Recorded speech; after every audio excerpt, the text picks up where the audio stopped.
modul ajar, teori belajar yang melandasi dalam penyusunan dan merancang modul ajar itu seperti apa dan nyanyi siapa itu teori belajar. Oh iya Pak, untuk teori belajarnya itu saya ambil behavioristik Pak, karena di dalam behavioristik itu terdapat perpindahan sikap peserta didik antara peserta didik satu dengan yang lainnya.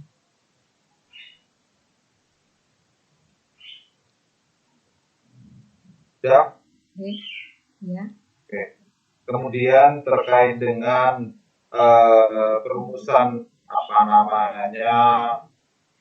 dengan pengembangan pembelajaran, tujuan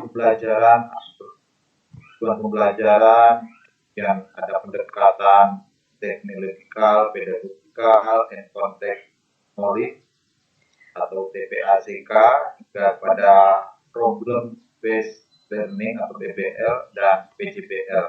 Dalam hal ini seperti apa, Bu? Kalau untuk TPACK-nya dalam hal PBL atau PJBL dengan melihat definisinya Bapak, kalau TPACK itu kan di dalamnya kan terdapat memanfaatkan teknologi yang ada, bisa menggunakan media internet ataupun memakai LCD proyektor dan menampilkan video pembelajaran yang nantinya akan kita sampaikan kepada peserta didik seperti itu. Jadi tidak berfokus kepada guru saja yang menyampaikan, tetapi dibantu dengan teknologi yang guru sudah membuatnya dari awal seperti itu sebelum pembelajaran dimulai.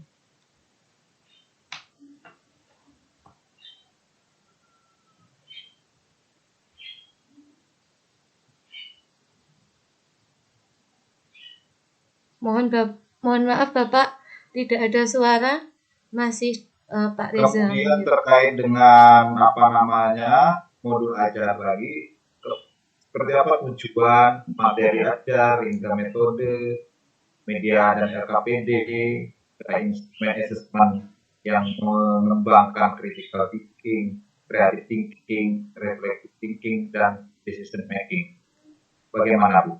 Jelaskan silakan. Untuk tujuan pembelajarannya itu kebetulan saya mengambil materi menyambut usia balik di kelas 4.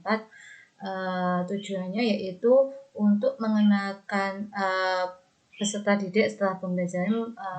Peserta didik itu satu, dia bisa menjelaskan pengertian balik secara benar, baik itu secara istilah maupun secara bahasa.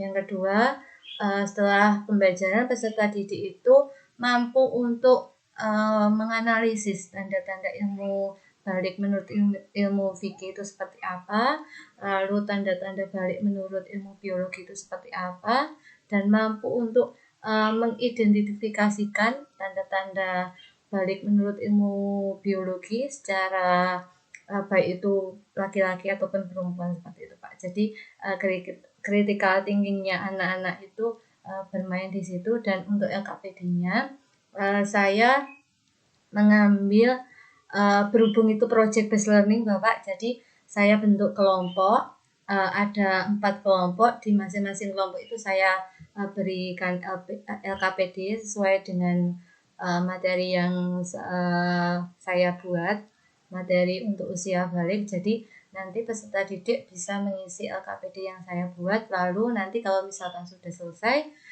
saya minta peserta didik untuk mempresentasikan hasil diskusinya, salah satu mewakili, maksudnya dari kelompok itu ada salah satu peserta didik yang mempresentasikan, lalu untuk kelompok lainnya nanti bisa menanggapi dari peserta didik yang maju ini tadi dari kelompok lain.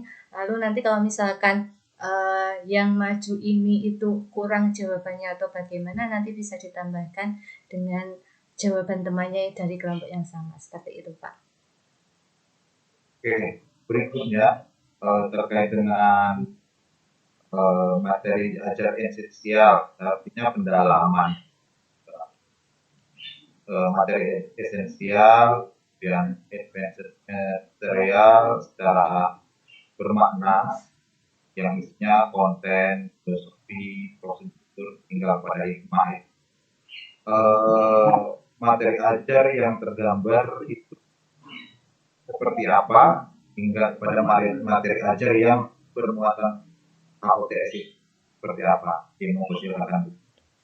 Untuk pemahaman bermaknanya itu saya menggunakan pertanyaan pemantik dulu. Jadi untuk di SD saya terutama itu untuk kelas 4-nya itu masih usia yang kecil-kecil Bapak. Jadi saya menjelaskan dulu di sini adakah yang sudah berusia kurang lebih 15 tahun seperti itu. Kalau misalkan belum, siswa menjawab belum. Nah, lalu saya tanya, sudahkah anak-anak itu sudah tahu belum nih perbedaan antara laki-laki dan perempuan secara umumnya? Maksudnya peserta didik itu bisa melihat dengan mata peserta didik itu sendiri. Lalu kalau misalkan sudah, nanti saya gali dulu apa itu tanda-tandanya dari mulai mimpi basah, menstruasi dan sebagainya. Untuk materi HOTS memang di SD saya Pak itu kebetulan juga SD inklusi. Jadi untuk materi HOTS itu agak sulit diterapkan Pak, karena ada siswa inklusi itu beraneka ragam, ada yang membacanya lambat, ada yang responnya itu tidak connect antara yang dimau soal dengan yang dimau peserta didik itu seperti apa gitu. Jadi untuk soal HOTS itu memang saya berlatih untuk menanamkan ini loh nak, soal itu seperti ini, jawabannya seperti ini gitu. Jadi untuk soal HOTS sendiri, untuk ke materi HOTS sendiri itu saya belum bisa menemukan triknya Bapak.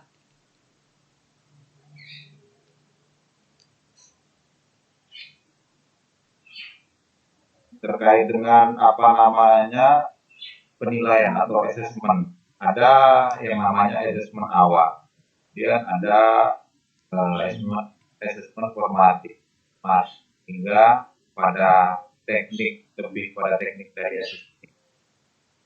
Yang kemudian tidak kalah penting lagi adalah assessment yang orientasi pada muatan atau HOTS. Bagaimana tadi? Untuk asesmen formatif ataupun sumatif yang untuk nilai HOTS itu mungkin jika siswa atau peserta didik itu sudah sudah memberikan inti yang jawaban yang dimaksud, maka saya akan memberikan nilai atau poin atau skor dengan pedoman skor yang saya buat seperti itu. Tapi kalau misalkan peserta didik itu belum bisa mengambil kata kuncinya atau bahkan melenceng, nah itu saya memberikan bukan upah, ya bisa disebut dengan upah nilai ya Pak sekarang gitu. Jadi ya upah nilai 2 ataupun 1 seperti itu. Kemudian terkait dengan rancangan modul project, mulai dari penyusunan profil, bahan, aktivitas, dan pada assessment, bagaimana terkait dengan project? Oh iya Pak. P5PPRA-nya. Iya, untuk P5PPRA-nya sendiri, saya kemarin itu membuat tentang keberagaman Indonesia Pak. Nah, sesuai dengan materi di kelas 4 juga, materi di fase B yang di bab keberagaman itu, bahwa di tahap pengenalannya nanti guru itu akan memberikan video betapa banyaknya keanekaragaman di negara Indonesia yang dimiliki, mulai dari budaya, mulai dari tari, mulai dari bahasa, seni, makanan, dan lain-lain, sampai ke adat istiadat, bahkan rumah adatnya seperti itu. Nah, nanti untuk tahap konseptualnya mungkin guru itu memberikan satu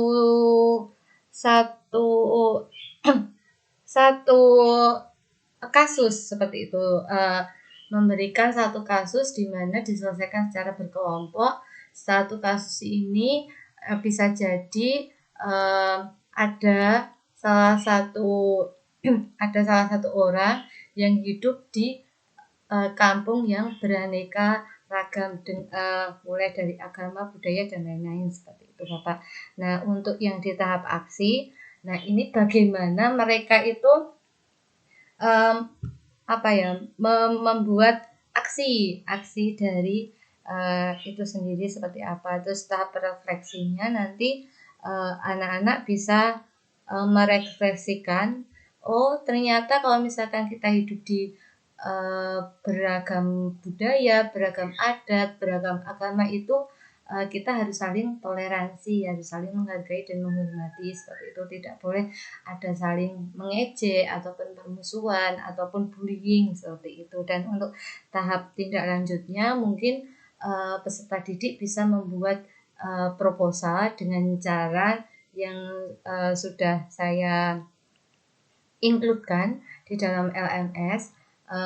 Nantinya proyek akhirnya itu beberapa kelompok ini akan menampilkan satu tarian bermacam-macam dari negara Indonesia gitu, Pak. Jadi boleh dari Sumatera, boleh dari Jawa ataupun Kalimantan seperti itu, Bapak.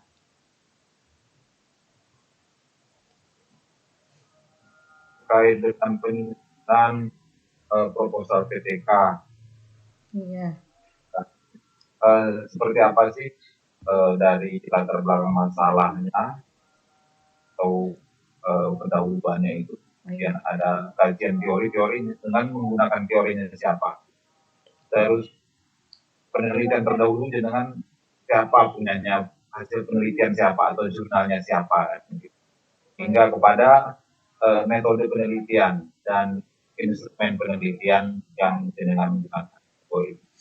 Oh ya, untuk PTK kemarin kebetulan saya mengambil judul peningkatan hasil belajar pendidikan agama Islam, materi menyambut usia balik melalui metode role playing siswa kelas 4 semester 1 di SD Negeri Nayibara 2 tahun ajaran 2023-2024. Nah, untuk latar belakang sendiri, kenapa saya mengambil tema itu, karena saya melihat